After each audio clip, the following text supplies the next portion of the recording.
Hello friends, मेरे को तो आप लोग जानते होंगे। मेरा नाम विश्वजीत चौधरी है और इससे पहले मैंने अपने यूट्यूब चैनल पे पॉलिटी से रिलेटेड वीडियो डाल चुका हूँ। तो आप लोगों में से जो भी उस वीडियो को ना देखा हूँ तो सबसे पहले जाइए उस वीडियो को देखिए। उसमें मैंने पॉलिटी से रिलेटेड जो इंट्रोडक्शन पॉलिटी का पार्ट होता है उस पहलू को बताया है।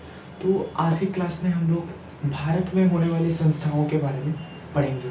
तो देखिए कि संस्था आप लोगों ने कभी ना कभी ये नाम सुना होगा, राष्ट्रीय महिला आयोग, राष्ट्रीय वित्त आयोग, राष्ट्रीय मानव अधिकार आयोग, नीति आयोग, इसका नाम तो सुना होगा। तो इससे रिलेटेड, इस पहलू से रिलेटेड एग्जाम में क्वेश्चन जरूर आते हैं और वो क्वेश्चन का प्रारूप इस प्रकार होता है कि वो क्वेश्चन दे देगा कि नीति आयोग और ऑप्शन में दे देगा कि यह किस संस्था के अंतर्गत आता है। तो आप जानिए कि भारत में जो संस्थाएं होती हैं वो पॉलिटी के लिहाज से उसको पढ़ना समझिए बहुत ज़्यादा ज़रूरी होता है। तो आज हम इस क्लास में पॉलिटी में जो भारत में होने वाली संस्थाएं हैं, भारत में जितने प्रकार की संस्था हैं उन संस्थाओं का अध्ययन करेंगे। तो इतना जान लीजिए कि भारत में जो संस्थाएं, भारत में प्रायः 3 प्रकार की संस्थाएं होती हैं: संवैधानिक संस्थाएं, असंवैधानिक संस्थाएं और गैर संवैधानिक संस्था। मैंने लिखा है भारत में संस्थाएं और संस्था में लिखा है संवैधानिक संस्थाएं जिनको कॉन्स्टिट्यूशन कहते हैं, फिर असंवैधानिक संस्थाएं अनकॉन्स्टिट्यूशन, और गैर संवैधानिक संस्थाएं जिसको इंग्लिश में एक्स्ट्रा कॉन्स्टिट्यूशन। और इतना जान लीजिए कि जो गैर संवैधानिक संस्था होती है वो प्रायः 3 प्रकार की होती है: कानूनी या सांविधिक संस्था, कार्यकारी संस्था और एक होता है अन्य। तो ये रही बात, तो ये तो ढांचा की संस्था 3 प्रकार की होती है: सांविधिक संस्था, असंवैधानिक संस्था और गैर संवैधानिक संस्था। तो सांविधिक संस्था, संवैधानिक संस्था का मतलब क्या होता है? संवैधानिक संस्था का मतलब क्या होता है? तो इतना याद रखिए कि संवैधानिक संस्था वे संस्था होती है तो जिनका उल्लेख संविधान में हो, अर्थात जो संविधान के आदर्शों को पूर्ण करती है और जिसका उल्लेख संविधान में हो उसे हम संवैधानिक संस्था कहते हैं।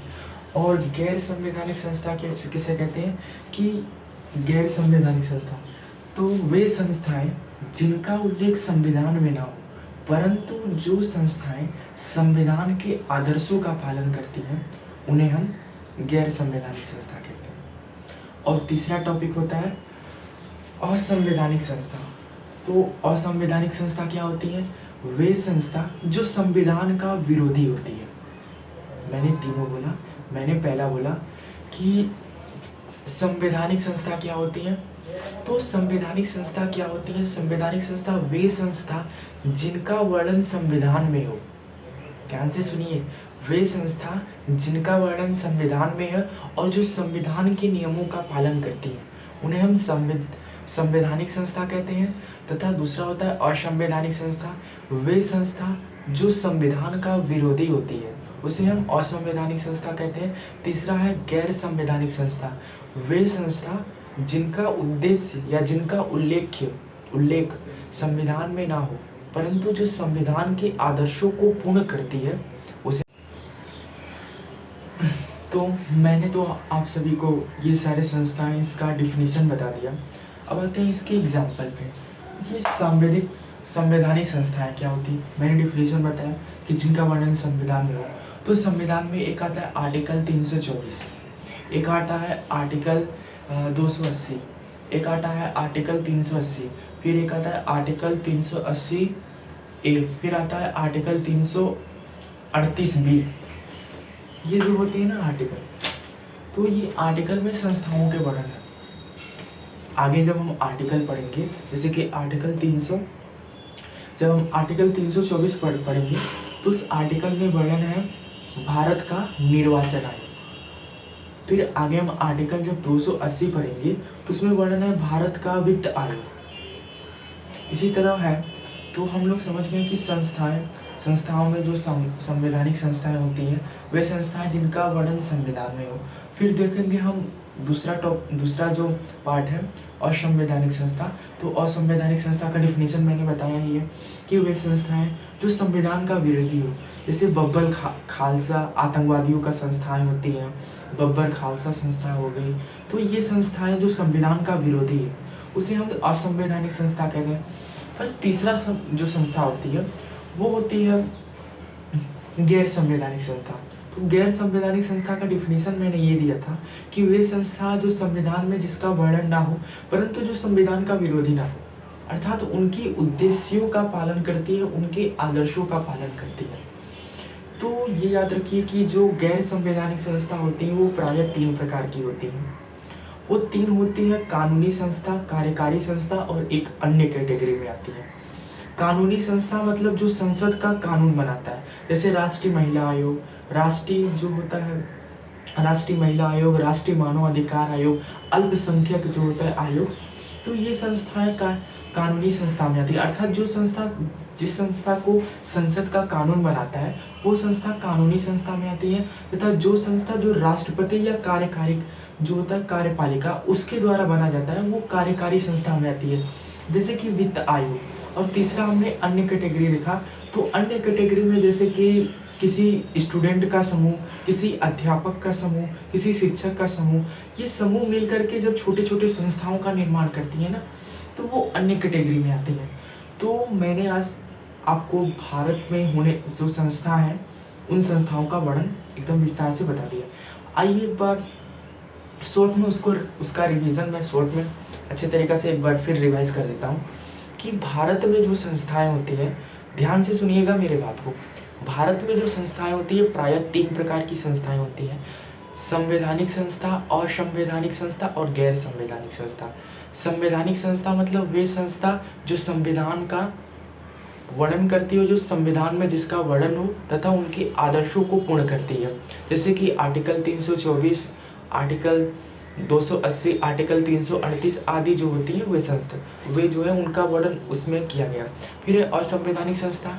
असंवैधानिक संस्था मतलब वे संस्था जो संविधान का पूर्ण रूप से विरोधी, अर्थात जो संविधान के नियमों का पालन भी नहीं करती और उसका विरोधी भी है, उसके आदर्शों को पूर्ण नहीं करती और जिसका वर्णन संविधान में भी ना हो, उसे हम कहते हैं असंवैधानिक संस्था। जैसे आतंकवादी की जो संस्थाएं होती हैं वो असंवैधानिक संस्था होती हैं। और तीसरा मैंने बताया था गैर संवैधानिक संस्था। गैर संवैधानिक संस्था मतलब वे संस्था जिनका संविधान में वर्णन ना हो परंतु जो संविधान के आदर्श, जो संविधान का आदर्श है उसको पूर्ण करती है, उसको मैंने रखा है गैर संवैधानिक संस्था में। और गैर संवैधानिक संस्था प्रायः 3 प्रकार की होती हैं, कार्यकारिका, कानूनी और अन्य। कार्यकारी मतलब कि वे संस्था जो राष्ट्रपति या कार्यपालिका के द्वारा बनाया जाता है, जैसे कि वित्त आयोग। और तीसरा मैंने कैटेगरी में रखा है दूसरा कानूनी। कानूनी का मतलब है कि वे संस्था जो संसद का कानून जिसको बनाता है, जैसे कि राष्ट्रीय महिला आयोग, अल्पसंख्यक आयोग, मानव अधिकार आयोग। तो ये संस्थाएं क्या होंगी, ये होंगी एक प्रकार की कानूनी या सांविधिक। और तीसरा अन्य में मतलब जो शिक्षकों का समूह होता है, छात्रों का समूह होता है, स्टूडेंट का समूह होता है, तो वो समूह मिलकर के जब कोई संस्था बनाती है तो उसको हम अन्य कैटेगरी में रखते हैं। तो मैंने आज आपको संस्था से संबंधित चीज़ को बता दिया। तो अगर आपको समझ में आया होगा तो बताइएगा। अगर आपको इससे संबंधित नोट चाहिए, अभी तक मैंने जो पढ़ा है, अगर नोट चाहिए, इसका नोट्स चाहिए तो आप कमेंट में बता दीजिएगा और आप अपना व्हाट्सएप नंबर मेरे को दे दीजिएगा। मैं उसका PDF बना करके, उसे लिख करके उसका PDF बना करके आपके व्हाट्सएप पे सेंड कर दूँगा। तो अगर आप अभी तक मैंने जो पढ़ाया अगर उसको समझ में आया हो तो अच्छा, मैं ऐसी आशा करता हूँ कि आपको समझ में आया होगा। तो आज क्लास को यहीं समाप्त करते हैं, क्योंकि आज मैं एक फिजिक्स की क्लास लेने वाला हूँ। तो पॉलिटी को आज यहीं पे, कल से हम पॉलिटी में प्रीएम्बल्स को स्टार्ट करेंगे, प्रीएम्बल को समझेंगे, फिर मौलिक अधिकार को समझेंगे, फिर आगे राज्य के नीति निर्देशक तत्व, फिर मौलिक कर्तव्य, ऐसे ऐसे राष्ट्रपति के लाइन्स में, सीक्वेंस में पढ़ते जाएंगे। तो अभी तक मैंने जो ये था, समझ लीजिए कि पॉलिटी का इंट्रोडक्शन पार्ट था, और इंट्रोडक्शन पार्ट में मैंने आपको संविधान के बारे में बताया, फिर क्या बताया मैंने, जो पॉलिटी होती है, राज्य व्यवस्था होती है, उसके बारे में बताया। संविधानवाद क्या होते हैं उसके बारे में बताया। फिर भारत में संस्थाएं, इससे रिलेटेड क्वेश्चन आप उठा करके देख लीजिएगा जो भी है। और जो मैंने बताया अगर आपको अच्छे से देखा हो ना, तो मैं गारंटी लेता हूँ कि अगर इससे संबंधित कोई भी क्वेश्चन हो तो आपसे छूटेगा नहीं, कोई भी क्वेश्चन हो मैंने जो पढ़ाया। तो आगे मैं कल से प्रीएम्बल से स्टार्ट करूँगा। प्रीएम्बल जिसको हिंदी में प्रस्तावना कहते हैं या उद्देशिका कहते हैं, ये बताऊँगा कि प्रस्तावना क्या होती है। तो हिंदी में प्रस्तावना क्या होती है, उद्देशिका क्या होती है, क्या प्रस्तावना उद्देशिका दोनों एक चीज़ है। प्रस्तावना से रिलेटेड जो भी मुद्दे होते हैं, उनसे संबंधित जो भी बातें हैं वो अगली क्लास में मैं प्रस्तावना में कर डालूँगा। ओके, तो आज की क्लास हम यहीं पे समाप्त करते हैं। Thank you.